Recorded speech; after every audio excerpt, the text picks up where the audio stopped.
Tu ne peux pas me donner envie de faire quelque chose qui me plaît pas.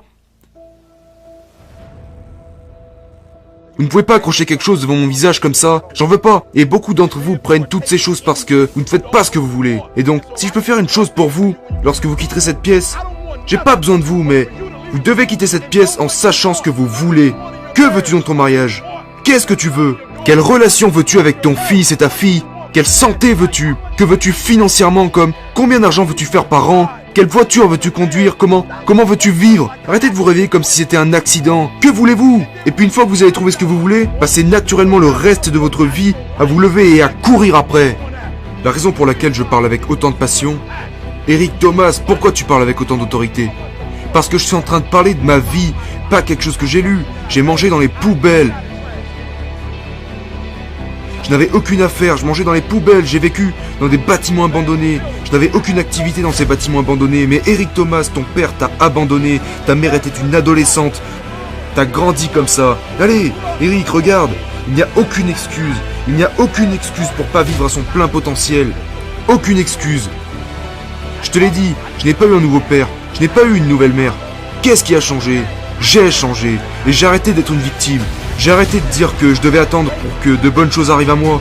Et j'ai dit que j'allais me battre. Je vais me battre. Je vais travailler. Je vais me pousser. Je vais apprendre. Je vais faire tout ce qui est en mon pouvoir tous les jours.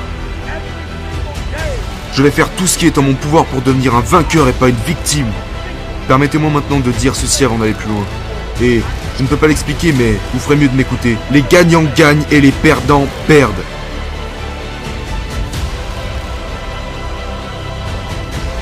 Je ne peux pas l'expliquer mieux que ça. Je ne sais pas comment ça se passe, mais les gagnants gagnent. Et si vous créez une culture de perdant, si vous continuez à être une victime, si vous continuez à vous laisser emporter par la défaite, si vous continuez à laisser les gens vous faire du mal et vous traiter de cette façon, ça va devenir une habitude. Laissez-moi vous dire que je ne suis pas néo-zélandais.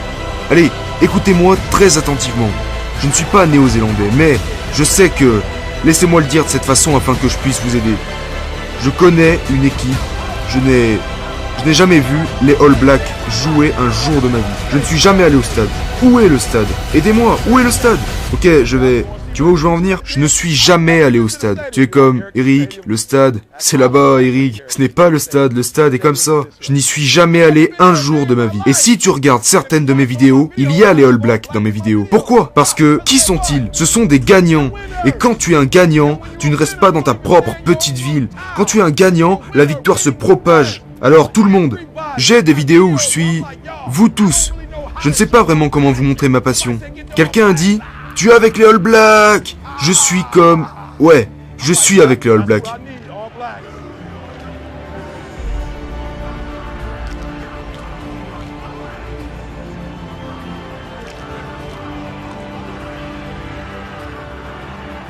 Ouais, j'ai besoin des All Blacks. J'ai besoin des All. Pourquoi? Parce qu'ils disent la même chose que moi. Ils viennent de le dire au rugby. Je ne dis pas, je suis comme... C'est un sport violent.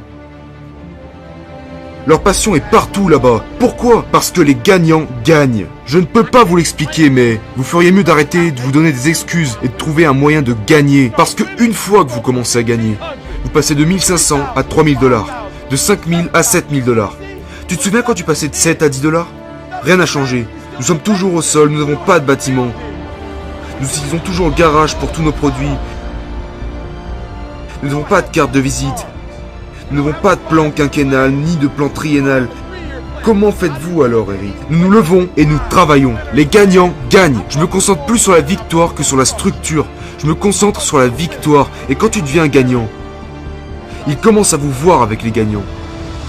Vous êtes des perdants avec une faible estime de vous-même, le doute et la peur. Et si vous pouvez trouver votre chemin de ce côté, les gars, c'est plus doux de ce côté.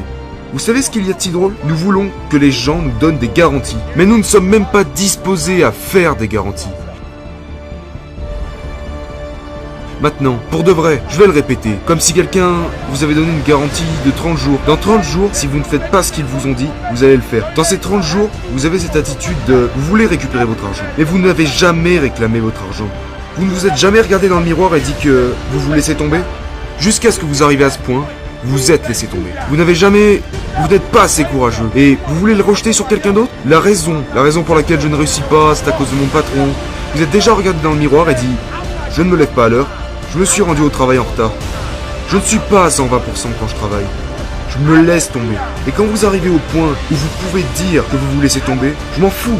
Écoutez-moi, il n'y a pas de manque de respect. Je m'en fous de Glenn. Ce n'est pas pour ça que je fais ce que je fais. Et j'adore Glenn, mais je ne viens pas ici et fais ce que je fais pour que Glenn puisse m'affirmer. Donc, il peut me donner une tape dans le dos. Je me soucie plus de moi-même que ce que Glenn pense de moi.